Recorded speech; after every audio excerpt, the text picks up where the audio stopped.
Bharatiya Janata party बहुत डरी हुई है। हरियाणा के लोग थोड़े एग्रेसिव होते हैं, किसान वहां गांव में घुसने नहीं देंगे। मेरे पास पक्की सूचना है, जानकारी भी है कि भारतीय जनता पार्टी और आरएसएस के लोगों ने हरियाणा की खाप पंचायत को तोड़ने का काम किया है। नमस्कार दर्शकों, बहुत बहुत स्वागत है आपका उल्टा चश्मा यूसी पर। मैं हूं चंद्रकांत शुक्ला और चर्चा में मुद्दों पर बात करने के लिए एक बार फिर से हम हाजिर हैं आपके सामने। बेहद अहम मुद्दों पर बात करेंगे, समझने की कोशिश करेंगे कि चल क्या कुछ रहा है, क्योंकि देश में विधानसभा चुनाव की आहट है हरियाणा और जम्मू कश्मीर में, तो उन पर भी बात करेंगे और बात सुप्रीम कोर्ट के एक फैसले पर भी करेंगे। मेरे साथ केपी मलिक सर मौजूद है, वरिष्ठ पत्रकार, राजनीतिक विश्लेषक। खबरों की हर बारीकी को बड़ी बारीकी से समझाने में केपी सर को एक महारत हासिल है। सर, बहुत स्वागत आपका उल्टा चश्मा यूसी पर। जी धन्यवाद चंद्रकांत जी। सर, सबसे पहले मैं सुप्रीम कोर्ट के एक फैसले पर चर्चा की शुरुआत करना चाहता हूं और समझना चाहता हूं कि इसका असर क्या कुछ होने वाला है। सुप्रीम कोर्ट ने एक टिप्पणी की है, जस्टिस गवई ने जो फैसला है, जो उनकी एक टिप्पणी है, बेहद अहम है कि कोई आरोपी हो या दोषी हो, उसके घर पर बुलडोजर नहीं चलाया जा सकता। बुलडोजर एक्शन पर सवाल खड़े किए हैं। जाहिर सी बात है, बुलडोजर एक्शन की कार्रवाई उत्तर प्रदेश से शुरुआत होती है, फिर वो उत्तराखंड, राजस्थान, मध्य प्रदेश, अलग अलग जगह हमने बुलडोजर एक्शन देखे हैं। एक टिप्पणी में खास बात यह भी है कि इसमें पक्षपात भी रहा। इस कार्रवाई में, बुलडोजर एक्शन की कार्रवाई में पक्षपात की भी बात सुप्रीम कोर्ट की तरफ से कही गई। तो क्या सर अब यह मान लिया जाए कि बुलडोजर एक्शन रुक जाएंगे, खत्म हो जाएंगे, नहीं होंगे? इस टिप्पणी को आप कैसे देखते हैं, क्योंकि जनता इसको बड़ा समझना चाहती है? देखिए चंद्रकांत जी, इसमें दो चीजें हैं। एक तो ये जो बुलडोजर की कार्रवाई शुरू हुई थी वो हमें समझना पड़ेगा। और इस बीच में मैं एक घटना आपको याद दिलाना चाहता हूं जी। हैदराबाद में एक बच्ची के साथ बहुत विभत्स घटना हुई थी और पुलिस के ऊपर, प्रशासन के ऊपर बहुत भयंकर उंगलियां उठी थी और फिर पुलिस ने तुरंत उनको गिरफ्तार किया और बाद में उनका एनकाउंटर कर दिया उस तरीके से। और ये हुआ कि भाई जनता में कुछ लोगों ने हालांकि ये भी मैसेज दिया कि ये तो एनकाउंटर है, लेकिन उसका रिएक्शन इसलिए नहीं हुआ कि घटना बहुत विभत्स थी। अगर आप किसी ऐसे मौके पे कहीं बुलडोजर चलाते हैं, कुछ करते हैं, तो जनता ये कहती है कि एक कुख्यात अपराधी था, एक कुख्यात व्यक्ति था, राक्षस था, उसके साथ सरकार अगर कुछ भी करे तो जनता शांत रहती है। लेकिन आप उसको एक परिणति बना लें, उसको एक धारणा बना लें, उसको एक अपना सिस्टम बना लें कि कुछ भी जरा सा होगा तो बुलडोजर चला जाए, और उसमें भी फिर चूजिंग करें आप, ये फलानी पार्टी का है, ये फलाने धर्म का है, तो फिर उसमें राजनीति होगी। और ये कई जगह उत्तर प्रदेश से शुरू होकर उत्तर भारत के कई राज्यों में इस तरह की घटनाएं हुई हैं जो हमारे आपके सामने हैं। और हमें यह भी देखना होगा कि इसमें से जितने लोग थे जिनके ऊपर कार्रवाई हुई है, वो लोग नहीं गए कोर्ट में। कोर्ट में एक अल्पसंख्यक धर्म का जो संगठन है वो गया है और उस पर कोर्ट ने संज्ञान लेते हुए ये फैसला इस तरह का दिया है। अब एक पक्ष तो ये हो गया, मैं दूसरे पक्ष की बात करता हूं। जब हमारे देश में तमाम अदालतें हैं, तमाम कानून हैं, सरकार ने ये पक्ष रखा है कि ये अवैध जमीनों पे कब्जे होते हैं इसलिए ये कार्रवाई होती है, तो भाई अवैध जमीनों पे कब्जा कोई आज तो हुआ नहीं है, या कोई कार्रवाई तो चल नहीं रही थी आपकी अवैध कब्जे को लेकर के सरकार के, उसमें कोई कार्रवाई चल रही हो, उसके तहत आपने किसी का घर गिराया हो। कई घटना तो ये सुनने में मिली है कि कोई अपराधी किसी के घर में किराए पर रहता था और वो अपराधी को पकड़ा नहीं गया, वो अपराधी हाथ नहीं आया तो उसका घर तोड़ दिया, बाद में पता चला ये तो किराए का घर था। तो इसमें इतनी जल्दीबाजी क्यों है? क्या पुलिस या प्रशासन तमाम मामलों में इतनी ही जल्दीबाजी करता है, या खाली इसका सियासी फायदा लेने के लिए, एक सियासी मैसेज देने के लिए इस तरह की कार्रवाई हो रही है? तो इसलिए ये सुप्रीम कोर्ट ने संज्ञान लेते हुए इस तरह की टिप्पणी की है। और फिर मेरा मानना ये है चंद्रकांत जी कि देखिए यहाँ पे तमाम कानून है, तमाम हमारे यहाँ सिस्टम है, इतनी आसानी से अपराधी बच नहीं सकता अगर आप अच्छी नियत से कार्रवाई करेंगे। लेकिन यहाँ पे कार्रवाई अच्छी नियत से कम, सियासी नियत से ज्यादा होती है। चाहे वो कोई भी सरकार हो, कोई भी पार्टी हो, कोई भी सियासत हो, कुछ भी हो, उसमें ये सियासी ज्यादा अपने हितों को साधने के लिए इस तरह की हरकतें होती हैं। उसमें जायज या नाजायज कार्रवाई को देखते हुए इतना नहीं होता जितना अपने राजनीतिक हितों को साधने के लिए कार्रवाई की जाती है। और अंत में ये भी कहता हूं कि मैं बार-बार कहता हूं कि पुलिस जो है वो एक पार्टी की, सरकार की कठपुतली होती है। और जिसकी सरकार है, जिस दल की सरकार है, पुलिस उसकी कठपुतली है। तो पुलिस को जैसे ऊपर से आदेश आएगा ऐसा कर देगी। तो पुलिस पे खाली हम ठीकरा फोड़ दें, प्रशासन क्या कर रहा है, बाकी लोग क्या कर रहे हैं, जो जिम्मेदार पदों पे लोग बैठे वो क्या कर रहे हैं, तो उनके ऊपर भी सवाल खड़े होते हैं। जी। अब सर ये तो सुप्रीम कोर्ट की बात हो गई बुलडोजर एक्शन पर, लेकिन सर विधानसभा चुनाव होना है सर हरियाणा में, और एक खबर हरियाणा से बड़ी इंटरेस्टिंग सामने, हालांकि हरियाणा से कई खबरें सामने आ रही हैं।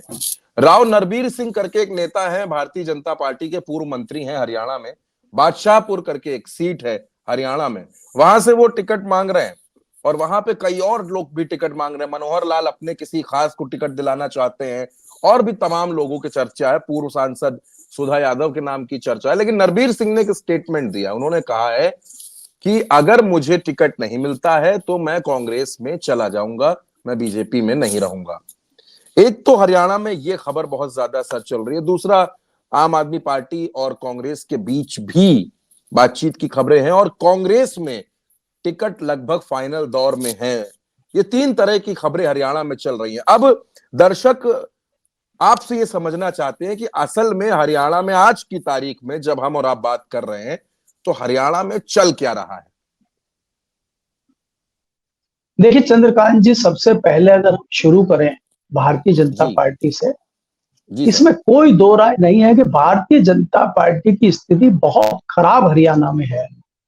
कुछ चुनिंदा सीटें हैं, कुछ शहरों की सीटें या कुछ जहां पे जातिगत आंकड़ों के हिसाब से आप साध सकते हैं। कुछ ये जो आपने अभी नरवीर की सीट का जिक्र किया, यहाँ पे लगभग 4.5 लाख वोट हैं, बादशाहपुर।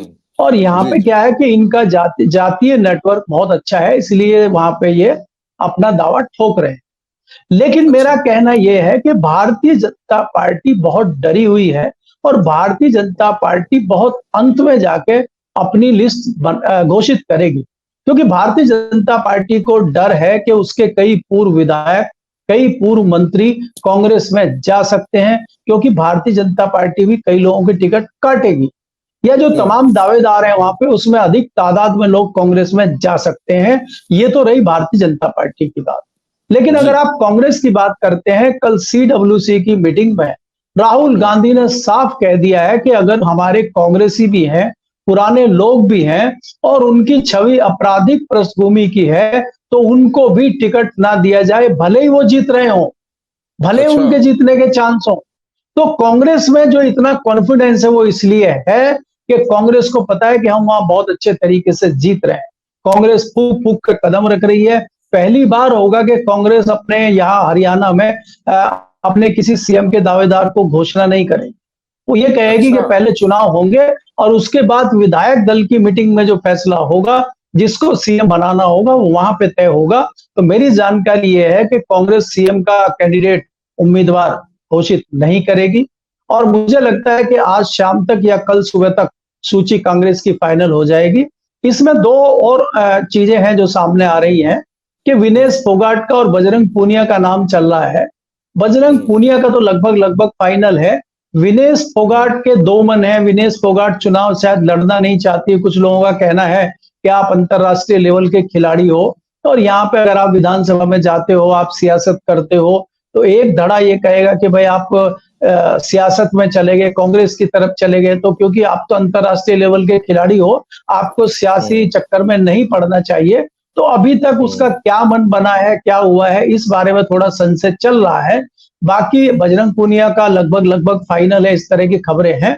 अब आपने जो तीसरी बात पूछी है कि हरियाणा में जो घमासान चल रहा है, आप उसमें एक आपने कुछ और भी पूछा था, वही बताओ तो मैं साथ में जोड़ूं। आपने लास्ट में कुछ जानना चाहा था हरियाणा के विषय में। मैंने ये जानना चाहा था कि क्या आम आदमी पार्टी और कांग्रेस के बीच किसी स्तर पर बातचीत है? जी। राहुल गांधी ने ही ये सुझाव दिया है क्योंकि देखिए, राहुल गांधी को ये पता है कि आम आदमी पार्टी बहुत पहले से हरियाणा में चुनाव लड़ने की तैयारी कर रही है और आम आदमी पार्टी ने लोकसभा की भी कुछ सीटों पर चुनाव लड़ा है, हालांकि उसको सफलता नहीं मिली है, लेकिन उसका वोट प्रतिशत तो वहां बढ़ा है, जो 0 पे था वो वोट प्रतिशत बढ़ा है।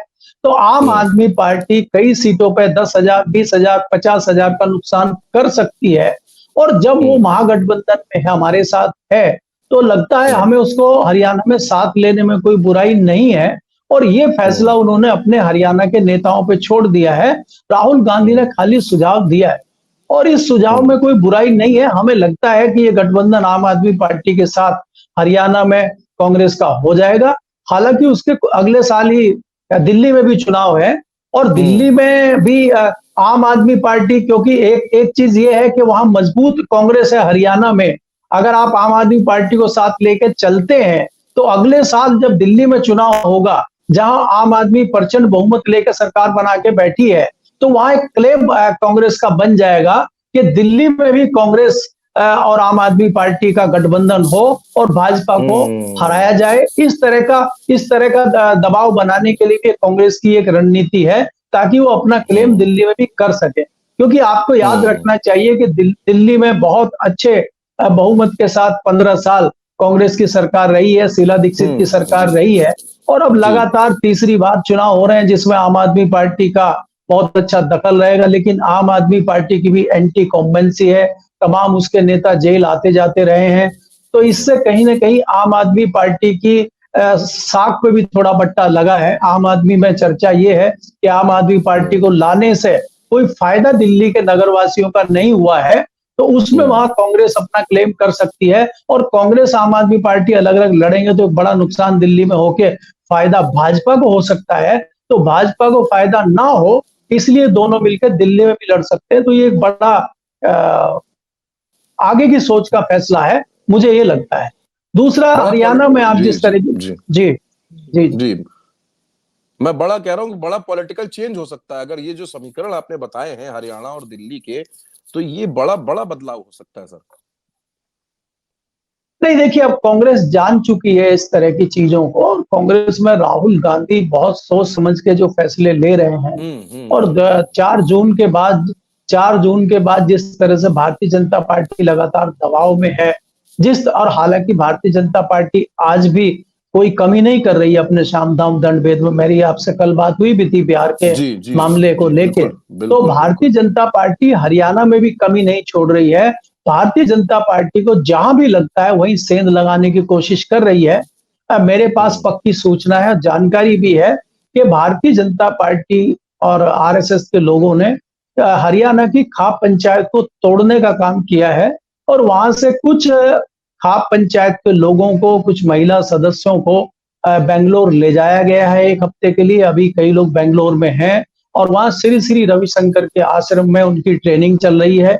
तो यहाँ पे लोग क्षेत्र में सवाल ये उठा रहे हैं कि जहां हरियाणा में चुनाव है और वहां पे जो है खाप पंचायतें या सर्व खाप पंचायतें बेंगलोर में ट्रेनिंग ले रही हैं श्री श्री रविशंकर प्रसाद से, आर्ट ऑफ लिविंग सीख रही हैं, तो क्या ऐसे में इसके पीछे क्या रणनीति है, क्या षड्यंत्र है, क्या क्या इसके पीछे सियासत चल रही है, इसकी चर्चाएं भी हरियाणा में।